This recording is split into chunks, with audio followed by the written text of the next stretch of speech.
Buying a home with any of these 10 features might be one of the most expensive mistakes that you can make in this market, or really in general.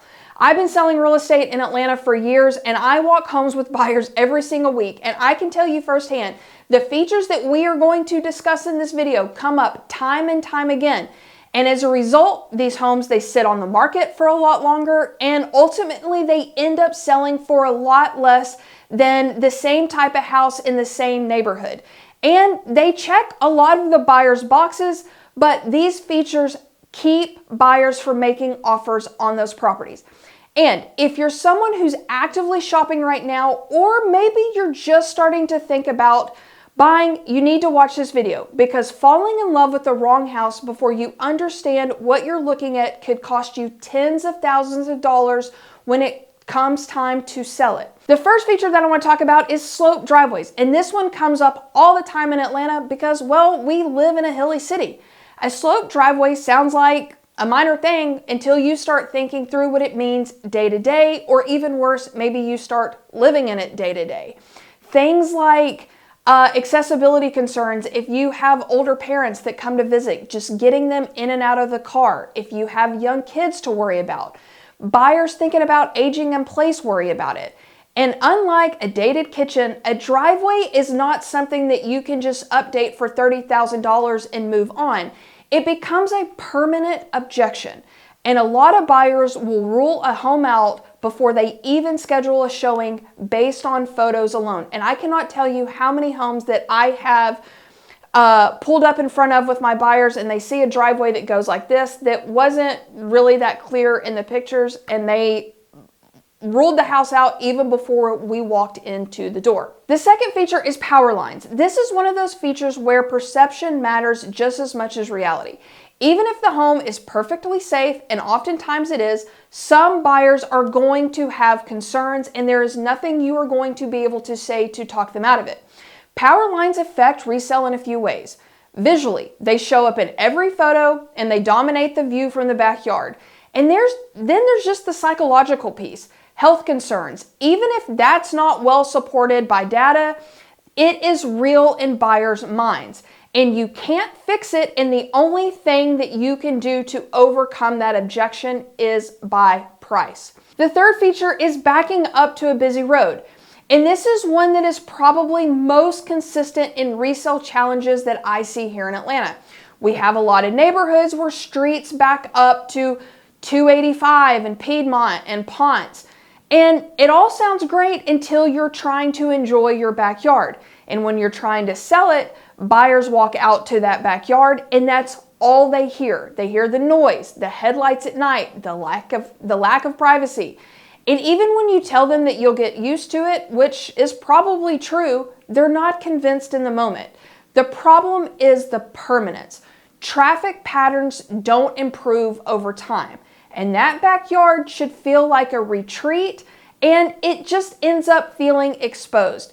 It shows up in days on market, and it shows up in price, and a lot of times, both. The fourth feature is elaborate water features. So I'm talking about ponds, the waterfalls, the streams in the backyard.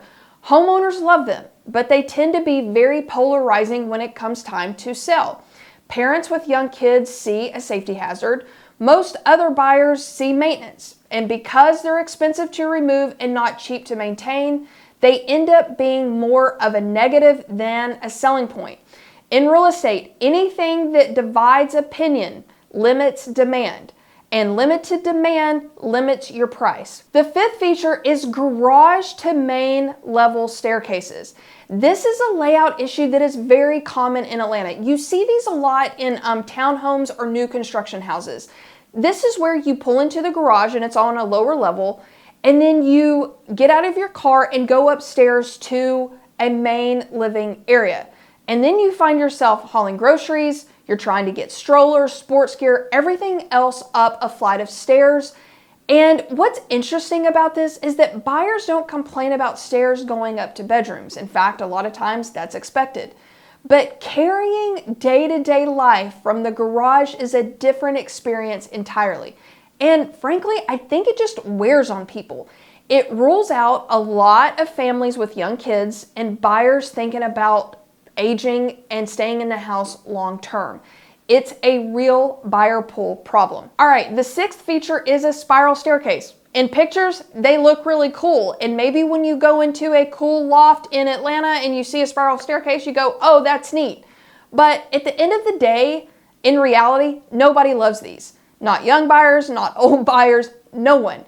A spiral staircase is a novelty that wears off fast. They're impractical and sometimes not even up to current building codes.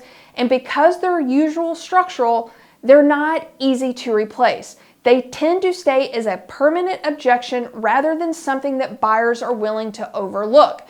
And if you're looking at a home with one, just factor that in. The seventh feature is bonus rooms with sloped walls. We've all seen them. You go up to a third floor and the bonus room goes like this. And those side walls are like this big. This is a layout issue that sounds minor, but it really impacts how a space functions. A bonus room or media room with sloped ceilings makes it hard to just mount a TV or arrange furniture. It's hard for buyers to picture how they'd actually use that space. And in some homes where square foot matters to people, a room that doesn't function well is a room buyers mentally subtract the value of the house. And because the roof line cannot be changed, there's really no fix to this. Okay, the eighth feature, primary bedrooms right off the main living area. A primary bedroom on the main floor can actually be a positive.